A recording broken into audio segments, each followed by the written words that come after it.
ನಮಸ್ಕಾರ ಎಲ್ರಿಗೂ. ವನಿತೆ ಕನ್ನಡ ವಾಹಿನಿಯ ಮತ್ತೊಂದು ವಿಡಿಯೋಗೆ ಎಲ್ರಿಗೂ ಆತ್ಮೀಯ ಸ್ವಾಗತ. ಎಲ್ಲರಿಗೂ ಸಂಕ್ರಾಂತಿ ಹಬ್ಬದ ಹಾರ್ದಿಕ ಶುಭಾಶಯಗಳು. ಈ ಹಬ್ಬದ ಸಂದರ್ಭದಲ್ಲಿ ಸಂಕ್ರಾಂತಿ ಹಬ್ಬದ ಇತಿಹಾಸದ ಬಗ್ಗೆ ಸ್ವಲ್ಪ ಮಾಹಿತಿಯನ್ನು ನೋಡೋಣ. ಸಂಕ್ರಾಂತಿ ಹಬ್ಬದ ಇತಿಹಾಸವು ವೈಜ್ಞಾನಿಕ, ಕೃಷಿ ಮತ್ತು ಪೌರಾಣಿಕ ಹಿನ್ನೆಲೆಯನ್ನು ಒಳಗೊಂಡಿದೆ. ವೈಜ್ಞಾನಿಕ ಮತ್ತು ಕೃಷಿ ಹಿನ್ನೆಲೆಯನ್ನು ನೋಡೋದಾದರೆ, ಸೂರ್ಯನ ಉತ್ತರ ಪಥ. ಸೂರ್ಯನು ಧನುರ್ರಾಶಿಯಿಂದ ಮಕರ ರಾಶಿಗೆ ಪ್ರವೇಶಿಸುವ ದಿನವನ್ನು ಮಕರ ಸಂಕ್ರಾಂತಿ ಎಂದು ಕರೆಯಲಾಗುತ್ತದೆ. ಈ ದಿನದಿಂದ ಸೂರ್ಯನು ದಕ್ಷಿಣ ಗೋಳಾರ್ಧದಿಂದ ಉತ್ತರ ಗೋಳಾರ್ಧಕ್ಕೆ ತನ್ನ ಪಥವನ್ನು ಬದಲಿಸುತ್ತಾನೆ. ಇದನ್ನು ಉತ್ತರಾಯಣದ ಆರಂಭ ಎಂದು ಹೇಳುತ್ತಾರೆ. ಬೆಳಕಿನ ಹೆಚ್ಚಳ. ಉತ್ತರಾಯಣದ ಅವಧಿಯಲ್ಲಿ ಹಗಲಿನ ಸಮಯ ಹೆಚ್ಚಾಗುತ್ತದೆ ಮತ್ತು ರಾತ್ರಿಯ ಸಮಯ ಕಡಿಮೆಯಾಗುತ್ತದೆ. ಇದು ಕತ್ತಲೆಯಿಂದ ಬೆಳಕಿನೆಡೆಗೆ, ಸ್ಥಗಿತದಿಂದ ಬೆಳವಣಿಗೆಯೆಡೆಗೆ ಸಾಗುವ ಸಂಕೇತವಾಗಿದೆ. ಸುಗ್ಗಿಯ ಹಬ್ಬ.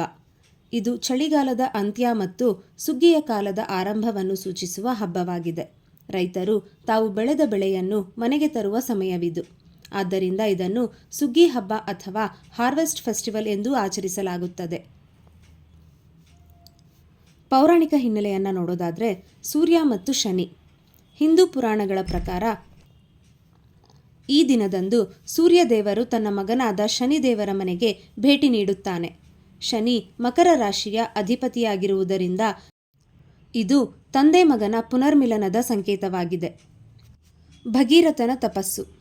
ರಾಜ ಸಾಗರನ 60,000 ಪುತ್ರರಿಗೆ ಮೋಕ್ಷ ಕರುಣಿಸಲು ಭಗೀರಥನು ತಪಸ್ಸು ಮಾಡಿ ಗಂಗೆಯನ್ನು ಭೂಮಿಗೆ ತಂದ ದಿನ ಮಕರ ಸಂಕ್ರಾಂತಿ ಎಂದು ನಂಬಲಾಗಿದೆ.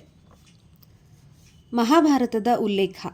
ಮಹಾಭಾರತದ ಕಾಲದಲ್ಲಿ ಭೀಷ್ಮಾಚಾರ್ಯರು ತಮ್ಮ ಇಚ್ಛೆಯ ಮರಣಕ್ಕಾಗಿ ಉತ್ತರಾಯಣ ಕಾಲ ಬರುವವರೆಗೂ ಕಾದಿದ್ದರು.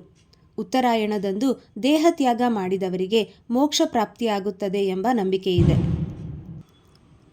ಇನ್ನು ಆಚರಣೆಗಳು ಮತ್ತು ಮಹತ್ವದ ಬಗ್ಗೆ ನೋಡೋದಾದರೆ, ಎಳ್ಳು ಬೆಲ್ಲ ವಿತರಣೆ.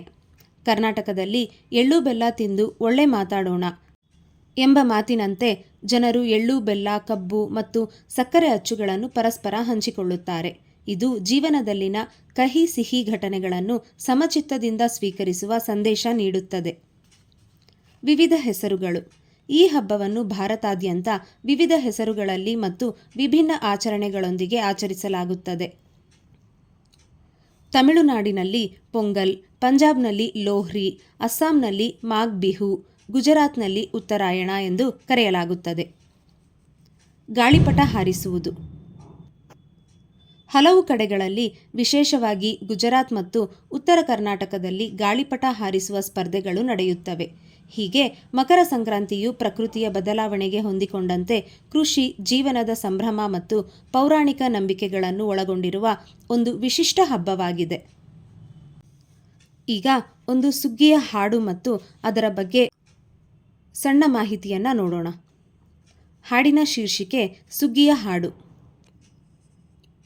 ಸುಗ್ಗಿಯು ಬಂದಿತು ಹಿಗ್ಗನು ತಂದಿತು ನಮ್ಮಯ್ಯ ನಾಡಿನ ಜನಕ್ಕೆಲ್ಲ, ಸಗ್ಗದ ಸುಖವನ್ನು ನೀಡುತ್ತ ರೈತಗೆ ದುಡಿಯಲು ಹಚ್ಚುತ್ತ ದಿನವೆಲ್ಲ, ಬೆಳಸಿಯ ತಿನ್ನುತ್ತ ಮಜ್ಜಿಗೆ ಕುಡಿಯುತ್ತಾ ಇರುವರು ರೈತರು ಹೊಲದಲ್ಲಿ, ಕಣವನ್ನು ಕಡಿಯುತ್ತಾ ನೀರನ್ನು ಹೊಡೆಯುತ್ತಾ ಮೇಟಿಯ ಕುಣಿಯನ್ನು ಅಗೆಯುವರು, ತೆನೆಯನ್ನು ಮುರಿಯುತ್ತಾ ಹೆಸರನ್ನು ಹೇಳುತ್ತಾ ಗುಂಪಿಯ ನೆಳೆಯುತ್ತಾ ಒಗೆಯುವರು, ಹಂದಿಯ ಹೊಡೆಯುತ್ತಾ ಕಂತಿಯ ತೆಗೆಯುತ್ತಾ ಬೆಳಗಿನವರೆಗೂ ಹಾಡುವರು, ಕಾಳನ್ನು ತೂರುತ್ತಾ ಗಾಡಿಯ ಹೇರುತ್ತಾ ಊರಿನ ಕಡೆಗೆ ಓಡುವರು. ಧನ್ಯವಾದ. ಈ ಹಾಡನ್ನು ಬರೆದವರು ದ ರಾ ಬಳುರಗಿಯವರು ತಮ್ಮ 11ನೆಯ ವಯಸ್ಸಿನಲ್ಲಿ, ಅಂದರೆ 1954ರಲ್ಲಿ 6ನೇ ತರಗತಿಯಲ್ಲಿದ್ದಾಗ ಅವರ ಗುರುಗಳು ಹಾಗೂ ಖ್ಯಾತ ಮಕ್ಕಳ ಸಾಹಿತಿಗಳಾದ ಶ್ರೀಯುತ ಬಿರಾದಾರ್ ರವರು ತಮ್ಮ ವಿದ್ಯಾರ್ಥಿಗಳಿಗೆ ಹುರುಪು, ಪ್ರೋತ್ಸಾಹ ನೀಡಿ ಬರೆಯಲು ಪ್ರೇರೇಪಿಸಿದ್ದರ ಫಲ 11ರ ಬಾಲಕನಿಂದ ರಚಿತವಾದ ಹಾಡು ಸುಗ್ಗಿಯ ಹಾಡು.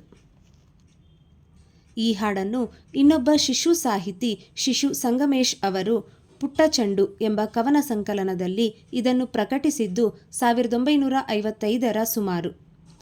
ಸರ್ಕಾರ ಈ ಕವನ ಸಂಕಲನದಿಂದ ಆಯ್ದು ಈ ಪದ್ಯವನ್ನು 1956ರಲ್ಲಿ 3ನೇ ತರಗತಿಗೆ ಪಠ್ಯವನ್ನಾಗಿಸಿದೆ. ಅಂದಿನಿಂದಲೂ ಪ್ರಾಥಮಿಕ ವಿವಿಧ ತರಗತಿಗಳಲ್ಲಿ ಈ ಹಾಡು ಜನಜನಿತ. 1 ಶತಮಾನದ 100 ಅತ್ಯುತ್ತಮ ಮಕ್ಕಳ ಪದ್ಯಗಳಲ್ಲಿ ಸುಗ್ಗಿಯೂ ಒಂದೆಂದು ಪರಿಗಣಿತವಾಗಿದೆ. ಅಂದು ಈ ಹಾಡಿಗೆ ರಾಯಲ್ಟಿಯಾಗಿ ಸರ್ಕಾರವು 480 ರೂಪಾಯಿಗಳ ಚೆಕ್ ನೀಡಿದ್ದು ರೈತರಾದ ಇವರ ತಂದೆಯವರೊಂದಿಗೆ ವಿಜಾಪುರದ ಜಿಲ್ಲಾ ಟ್ರೆಜರಿಗೆ ಅದನ್ನು ನಗದೀಕರಣಕ್ಕಾಗಿ ಹೋದಾಗ ಈ ಹುಡುಗನತ್ತ ಮ್ಯಾನೇಜರರು ನೋಡಿ, ಶಾಲೆಗೆ ಹೋಗುವ ಹುಡುಗನನ್ನು ಜೊತೆಗೇಕೆ ಕರೆದುಕೊಂಡು ಬಂದಿರಿ ಎಂಬ ಕಳಕಳಿಯ ಮಾತು ಆಡಿದಾಗ, ಇಲ್ಲ ಸರ್, ಈ ಚೆಕ್ ಇವನಿಗೇ ಬಂದಿದೆ, ನಾವೇ ಅವನ ಸಂಗಡ ಬಂದಿದ್ದೇವೆ ಎಂದು ವಿವರಿಸಿದಾಗ ಮ್ಯಾನೇಜರ್ ಖುಷಿಪಟ್ಟು ಈ ಬಾಲಕನ ಕವಿ ಪ್ರತಿಭೆಗೆ ಮೆಚ್ಚಿ ಚಹಾ ತರಿಸಿ ಕುಡಿಸಿ ಕಳುಹಿಸಿದ್ದನ್ನು ನೆನೆಯುತ್ತಾರೆ ಬಳುರಗಿಯವರು. ಅವರ ತಂದೆಯವರು ಅಂದೇ ಆ ಹಣದಿಂದ 60 ರೂಪಾಯಿಗೆ ತೊಲೆಯಂತೆ 8 ತೊಲೆ ಬಂಗಾರವನ್ನು ಕೊಂಡು ಮನೆಗೆ ತೆಗೆದುಕೊಂಡು ಹೋಗಿದ್ದನ್ನು ಇಂದಿಗೂ ನೆನೆಯುತ್ತಾರೆ. ಮೊದಮೊದಲು ಶಿಶು ಸಾಹಿತ್ಯಕ್ಕೆ ಒಲಿದ ಹೃದಯ ಮುಂದೆ ಮಕ್ಕಳ ವಿಜ್ಞಾನ ಸಾಹಿತ್ಯದತ್ತ ದಾಪುಗಾಲು ಹಾಕಿ ದೇಶದ ಉದ್ದಗಲಕ್ಕೂ ತಮ್ಮ ಸೇವೆ ನೀಡುತ್ತಿರುವ ಮಿನುಗುವ ನಕ್ಷತ್ರದಂತೆ ಇರುವ ಹಿರಿಯ ಜೀವಕ್ಕೆ ಒಂದು ಸಲಾಂ. ಧನ್ಯವಾದ. ಕಬ್ಬಿನ ಸಿಹಿ, ಎಳ್ಳು ಬೆಲ್ಲದ ರುಚಿ, ಸಿಹಿ ಗೆಣಸು, ಕಡಲೆಯ ಸಾರದಂಥ ಜೀವನ ನಿಮ್ಮದಾಗಲಿ. ಸಂಕ್ರಾಂತಿಯ ಸಮೃದ್ಧ ಬೆಳೆಯಂತೆ ಸದಾ ಸಮೃದ್ಧವಾಗಿರಲಿ ಎಂದು ಆಶಿಸುತ್ತಾ ಎಲ್ಲರಿಗೂ ಸುಗ್ಗಿ ಸಂಕ್ರಾಂತಿಯ ಹಾರ್ದಿಕ ಶುಭಾಶಯಗಳು. ನಿಮ್ಮ ಅನಿಸಿಕೆ ಅಭಿಪ್ರಾಯಗಳನ್ನು ಕಮೆಂಟ್ ಬಾಕ್ಸ್ನಲ್ಲಿ ತಿಳಿಸಿ. ಧನ್ಯವಾದ. ರಾಧೇ ಕೃಷ್ಣ.